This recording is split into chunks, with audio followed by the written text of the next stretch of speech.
মুরগিটা ডিম পেড়েছে কিনা গিয়ে দেখে আসি। হ্যাঁ যাও, গিয়ে দেখে আসো। আজও বাজার করার টাকা নেই হাতে, ডিম দিয়ে ভাত খাওয়া ছাড়া আর কোনো উপায় নেই।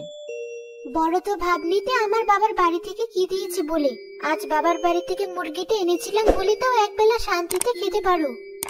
হয়েছে হয়েছে, আর কথা শুনিও না তো। যাও, গিয়ে ডিমটা নিয়ে এসো। যাচ্ছি, এখন সত্যিটাও বলা যাবে না, সব কথা সে নিজেই বলবে, আমি বলতে গেলেই যত দোষ। কি দেখেছে বাবা আমাকে এর কাছে বিয়ে দিয়েছিল, আমার কপালটাই খারাপ।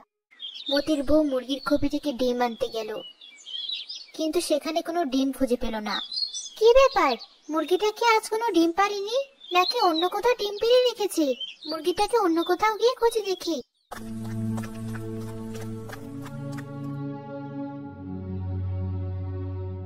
কি হলো? আমার বউ হঠাৎ চিৎকার দিল কেন এত জোরে? ডিম নিতে গিয়ে মুরগির ঠোকর খেলো নাকি? আমার মুরগি, আমার মুরগিটার এমন অবস্থা কিভাবে হতে দিলে উপরওয়ালা? কি হয়েছে তোমার? এভাবে চিৎকার দিলে কেন? ডিমটা ভেঙে ফেলেছো? একটা কাজও ঠিক মতো হয় না তোমাকে দিয়ে। তুমি একটু চুপ করবে? সামনে তাকিয়ে দেখো কি হয়েছে। এ কি? এটা আমাদের মুরগির রানী না? হ্যাঁ, শিয়াল এসে আমাদের মুরগিকে ধরে নিয়ে যেতে ধরেছিল। আমার চিৎকার শুনে রানীকে ফেলে রেখে চলে গেছে, কিন্তু রানী তো মরে গেছে, এখন কি হবে? কি আর হবে, আগে প্রতিদিন তাও একটা করে ডিম খেতে পারতাম, এখন সেটাও বাদ দিতে হবে। যাও, মুরগিটাকে নিয়ে এসে রাধা শুরু করো।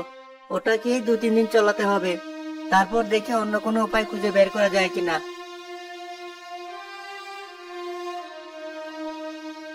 কেমন নির্দয় এক স্বামী জুটেছিল কপালে, মনে দয়া মায়া বলতে কিছু নেই। আমার প্রিয় মুরগিটা মরে গেছে, আর ও একটু দুঃখ না দেখিয়ে উল্টো আমাকে রেঁধে ফেলতে বললো মুরগিটা।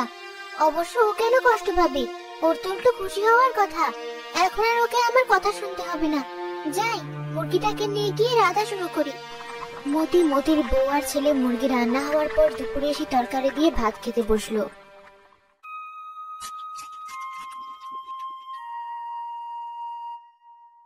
মা, তরকারিটা খুব মজা হয়েছে, কিন্তু তুমি মাংস কোথায় পেলে? আজ কতদিন পর মাংস দিয়ে ভাত খাচ্ছি আমরা। পাপা বুঝি আজ অনেক টাকা পেয়েছে, আর ওই টাকা দিয়ে মুরগি কিনে এনেছে। আজকে দিনটা অনেক ভালো মা। ভালো নাকি চাই, আমাদের যে একটা ডিম পাড়া মুরগি ছিল ওটাই আজ রেঁধে ফেলেছি। তার মানে আমি এখন রানীর মাংস দিয়ে ভাত খাচ্ছি? তুমি এই কাজ কেন করলে মা? ওর ডিম দিয়ে ভাত খেয়ে তো আমরা ভালো ছিলাম, কিন্তু তুমি ওকে মেরে ফেললে। আরে, তোর মা ইচ্ছে করে মারেনি তোর রানীকে, একটা শিয়াল এসে আমাদের রানীকে মেরে ফেলেছে। তাও ভাগ্যিস তোর মা সময় মতো দেখে ফেলেছে, নয়তো শিয়াল রানীকে খেয়ে ফেলতো, আর আজ রানীর মাংস দিয়েও ভাত খেতে পারতি না তুই। রানী, তুই আমাদের ক্ষমা করে দিস। সারা জীবন তুই আমাদের জন্য কষ্ট করে ডিম পেড়ে গেলে, শেষমেশ তোকে একটা শিয়ালের হাতে মরতে হলো। এখন উপায় না পেয়ে আমাদেরকে আবার তোরই মাংস খেতে হচ্ছে। আমার সত্যিই খুব খারাপ লাগছে। মুরগি তো এটা সে কখনই মরে গেছে, তুই কার প্রতি দরদ দেখাচ্ছিস এত? আর বেঁচে থাকলেও তো ওই মুরগি বুঝতো না তোর কথা, যত সব ঢং। তুমি চুপ করো, তুমি কি বুঝবে পোষা প্রাণীর প্রতি ভালোবাসা? পারো তো শুধু বসে বসে নিজের পেট ভরতে, কৃতজ্ঞতা বলতে কিছু নেই। তা তোমাদের এত কৃতজ্ঞতা থাকলে রানীকে খাচ্ছ কেন? ওকে মাটিতে পুঁতে ফেললেই পারতে। তা কেন করবো, রানীকে তো খাওয়ার জন্যই পেলেছি এতদিন, ওর ডিম খেয়েছি, এখন যদি ওকে না খাই ও কষ্ট পাবে, তাই খাচ্ছি। হে বাবা, রানী কত সুস্বাদু ছিল খেতে, আমরা ওকে খেয়ে এটাই বোঝাচ্ছি। তোদের বুঝ তোরা নিয়ে থাক, আমি ওসব পাগলামি চক্করে পড়বো না। আমি বাইরে গিয়ে দেখি মন্ডল সাহেবের বাড়িতে কোনো কাজ আছে কিনা। হ্যাঁ, যাও, বিদায় হও এবার। মা, রানীর কলিজাটা দাও। এই নে, কলিজাটা তোর জন্যই রেখে দিয়েছিলাম। মতি মন্ডল বাড়ি গেল কাজের উদ্দেশ্যে।